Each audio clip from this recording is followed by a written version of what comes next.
If you eat snacks from these 7 brands, you could be putting your health at serious risk. We investigated the most popular snack brands sold across UK supermarkets, examining their ingredients, their processing methods, and what the science actually says about what they do to your body. And the findings are alarming, because Britain is now the 2nd largest consumer of ultra-processed foods in the world. More than half of our daily calories come from products engineered in factories, not kitchens. Products designed to be irresistible, shelf-stable and profitable, not nourishing. These are the 7 worst offenders you need to know about. Number 7. Jaffa Cakes. The tea time classic that has been part of British culture since 1927. That satisfying ritual of full moon, half moon, total eclipse. McVitie's has marketed this product for generations as a simple pleasure, a chocolate-covered biscuit with a tangy orange centre. But look at what is actually inside, and the image starts to crumble.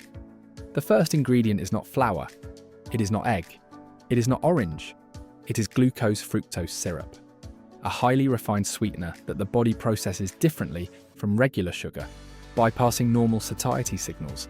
Then comes sugar itself, then more sugar in the form of the orange concentrate, which makes up just 8% of the product despite the bright orange imagery dominating every packet.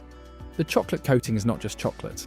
It contains palm oil, shea fat and emulsifiers, including E476, a synthetic compound used to manipulate texture and reduce the amount of expensive cocoa butter needed. The sponge base uses raising agents including ammonium bicarbonate and disodium diphosphate. These are not ingredients your grandmother would have reached for when baking a cake. These are industrial compounds designed for consistency and cost efficiency. And while the recipe has become more complex, the product itself has been quietly shrinking. In 2017, packs were reduced from 12 cakes to 10.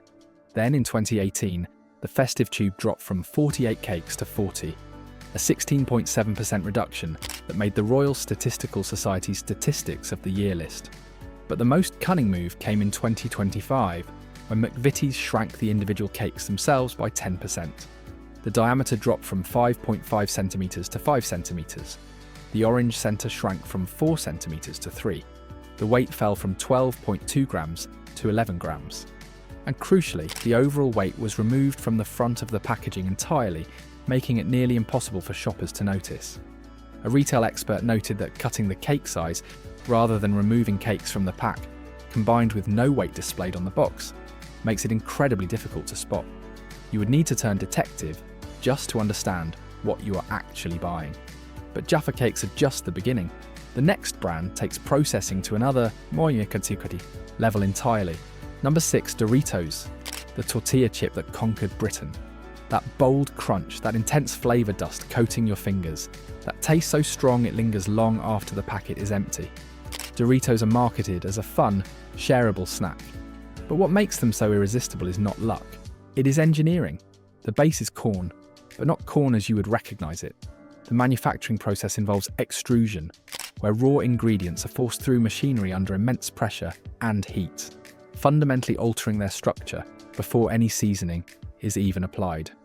By the time the flavouring goes on, the product has already been transformed into something far removed from its original ingredients.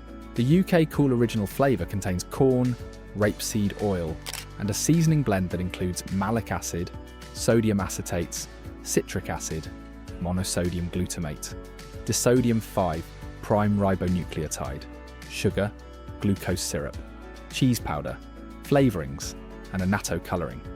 Monosodium glutamate is paired with disodium inosinate and disodium guanylate. These compounds work synergistically, each amplifying the effect of the others to create what food scientists call the bliss point.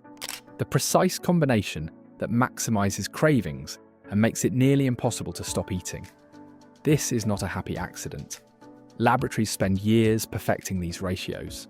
The term flavourings appears multiple times on the ingredient list, a catch-all term that can encompass dozens of synthetic compounds. Manufacturers are not required to specify exactly what those flavourings contain. All you know is that laboratories were involved. This is food design so that your body struggles to recognise when you have had enough. The crunch, the salt, the layered umami hit. None of it is accidental. Every element has been calibrated to keep you reaching back into the bag. Nutritionists warn that Doritos have one of the longest ingredients lists when it comes to crisps, containing endless artificial additives and numerous flavor enhancers, which are chemically formed.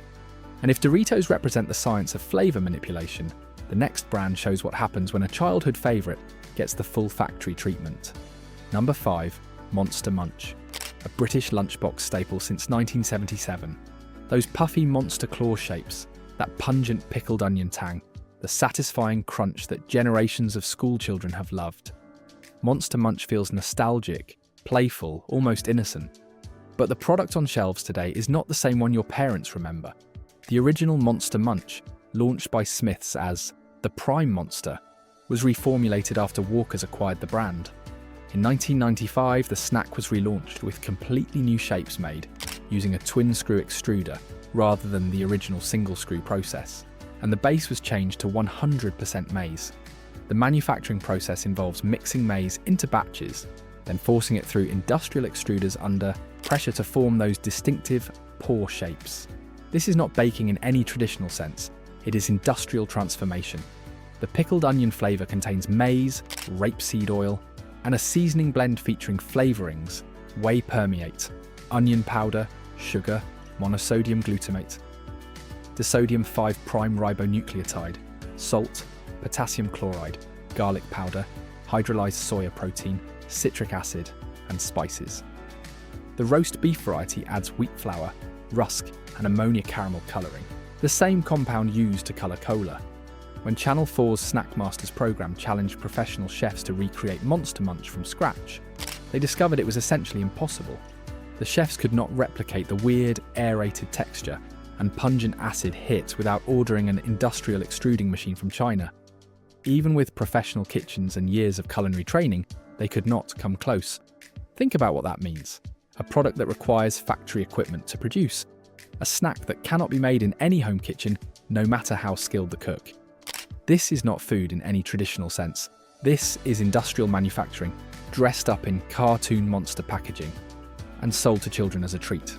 And the next brand proved in court that it is barely even a crisp at all. Number 4, Pringles, the curved chip in the iconic tube. That satisfying pop when you break the seal. That perfect uniformity where every single crisp looks identical to the last. Pringles are marketed as premium crisps, positioned above the humble potato chip. But here is what the courts revealed. Pringles are only 42% potato.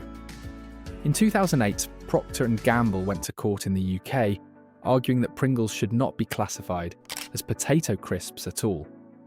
Their own lawyers stated that the product was not made from potato in the accepted sense.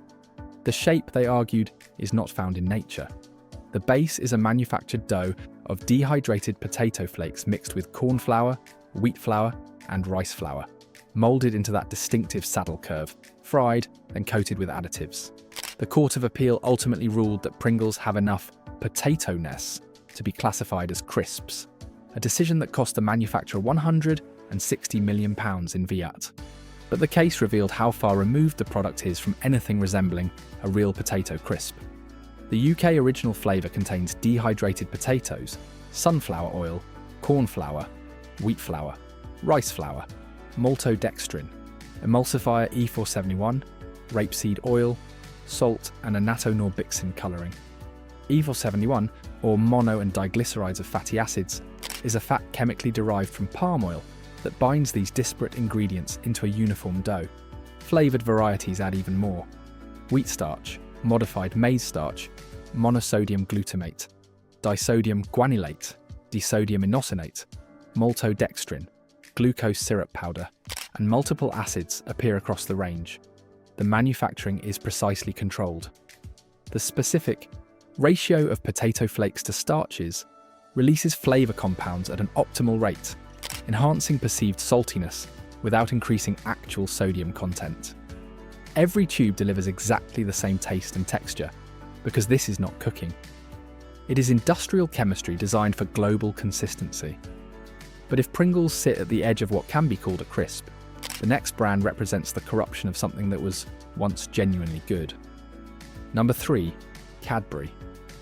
The name that defined British chocolate for over a century. the purple wrapper, the glass and a half of milk. The promise of creamy, wholesome indulgence that generations of families have trusted since 1824. But Cadbury today is not the Cadbury your grandparents knew, and the ingredient list tells the story of how far it has fallen. The ingredients in a standard Cadbury dairy milk bar are milk, sugar, cocoa butter, cocoa mass, vegetable fats including palm and shea, emulsifiers E442 and E476, and flavourings. That vague term, flavourings, could refer to any of thousands of synthetic taste compounds created in laboratories around the world. Once a small British company, Cadbury is now owned by Mondelez, an American multinational whose other brands include Oreo, Ritz, and Philadelphia cream cheese. E442, also known as ammonium phosphatide, is used in place of soy lecithin as an emulsifier. It helps prevent the cocoa butter and powder from separating. E476 polyglycerol polyricinoleate is used to improve flow and means that less cocoa butter can be used. Read that again. These emulsifiers allow manufacturers to reduce the amount of actual cocoa butter in the chocolate. Industry documents reveal that combining these emulsifiers can achieve even greater cost savings while enabling radical recipe adjustments. PGPR is described as a way for chocolate manufacturers to get around the hassle and expense of actually putting chocolate in their chocolate. And then came the shrinkflation. In 2022, Mondelez reduced the size of dairy milk sharing bars from 200 grams to 180 grams, while still selling them for £2. This followed earlier reductions in 2011 when the 140-gram bar shrank to 120 grams, and in 2012 when the 49-gram bar dropped to 45 grams with no price change. In 2015, they cut creme egg packs from 6 to 5. More recently, 12 multi-packs now contain only 3 bars instead of 4, despite costing the same. While Crunchy Rocks, Bits a Whisper, and Oreo Bites bags have shrunk from 110 grams to 100 grams. Mondelez acknowledged the impact of shrinkflation, but said product size reductions are a last resort, blaming rising costs across its supply chain.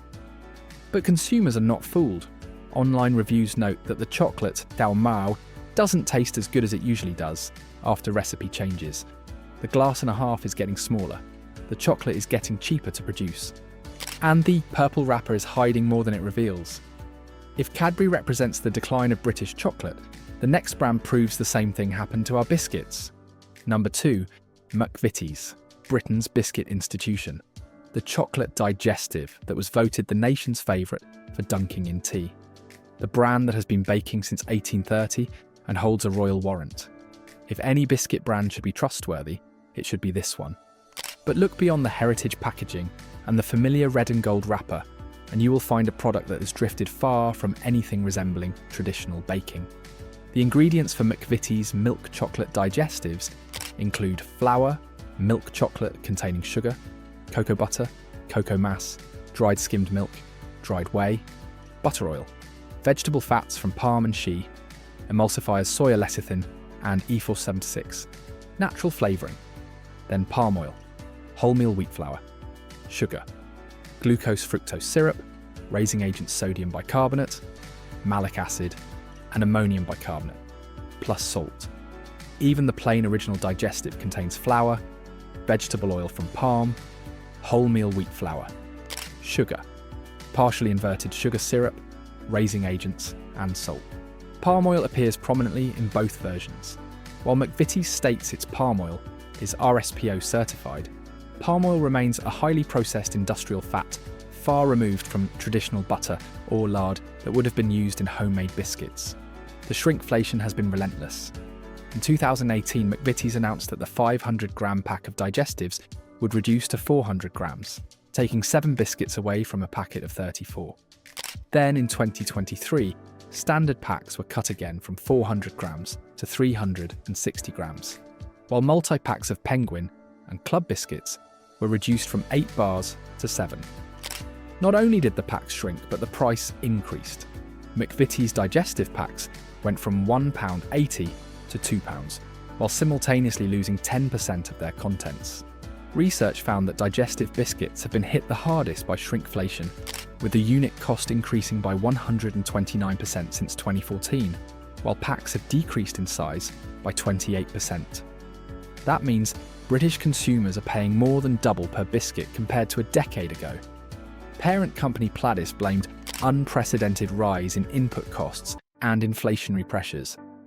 But consumers are left paying significantly more for significantly less biscuit, made with palm oil and emulsifiers instead of traditional ingredients. The nation's favourite biscuit is not what it used to be. And the brand at number 1 is the biggest of them all. Number 1, Walker's, the largest crisp manufacturer in Britain. The Walker's factory in Leicester is the largest crisp production plant in the world, producing over 11 million bags of crisps per day, using about 800 tonnes of potatoes. According to BBC's Inside the Factory, production of a bag of crisps takes approximately 35 minutes from the moment raw potatoes are delivered to the point the bag is sealed. If you have eaten crisps in this country, you have almost certainly eaten Walker's. They are inescapable, and that is precisely why they top this list. The core range markets itself as simple and wholesome. The packaging proudly states, made with 100% Great British potatoes and no added MSG, artificial colours or preservatives. Walker's official FAQ confirms that flavours used for Walker's core crisps do not contain artificial colours or MSG. But look deeper into the Walker's empire and the picture changes dramatically. Walker's Quavers contain potato starch, sunflower oil, and a cheese flavour blend that includes whey powder, flavouring, flavour enhancers, monosodium glutamate and disodium, 5' ribonucleotide, milk powder, cheese powder, potassium chloride, garlic powder, lactic acid, and paprika extract colouring. Monosodium glutamate appears twice in the ingredient list. Monster Munch, also owned by Walker's, contains maize, rapeseed oil, and a seasoning blend featuring wheat flour, hydrolyzed soya protein, whey permeate, flavourings, rusk, sugar, flavour enhancers, monosodium glutamate and disodium, 5' ribonucleotides, onion powder, salt, garlic powder, and ammonia caramel for colouring. Nutritionists point out that flavoured crisps like Walker's Sensations can contain more than 10 ingredients, including artificial flavours, flavour enhancers, emulsifiers, and additives. Doritos, also distributed by Walker's parent company PepsiCo, have one of the longest ingredients lists when it comes to crisps, containing endless artificial additives like MSG and numerous flavour enhancers, which are chemically formed, and the shrinkflation has been brutal. In 2021, Walker's classic variety packs shrank from 24 to 22 bags. Then they dropped again to 20 bags while the price increased. Walker's cut 2 bags from its 24-bag multi-packs, while the price stayed at £3.50. Grab bag crisps went from 50 grams to 45 or 40 grams. A Walker's spokesperson said the company had changed the size of some of our products due to a number of factors impacting the cost of producing them. But when you produce 11 million bags daily, even small reductions add up to enormous savings for the company and enormous losses for consumers. Walker's dominates British snacking. Their market share comes with responsibility. Yet what consumers get is a product range that spans from relatively simple ingredients to highly processed formulations, loaded with flavour enhancers, acidity regulators, and additives. This is why Walker's sits at number 1. Not because every single product is the most processed on the market, but because no brand has done more to normalise ultra-processed snacking in Britain. From school lunchboxes to office break rooms, from petrol stations to football stadiums, Walker's has shaped what we expect a crisp to be. And what we now expect is a product engineered for maximum crunch, maximum flavour, and maximum profit.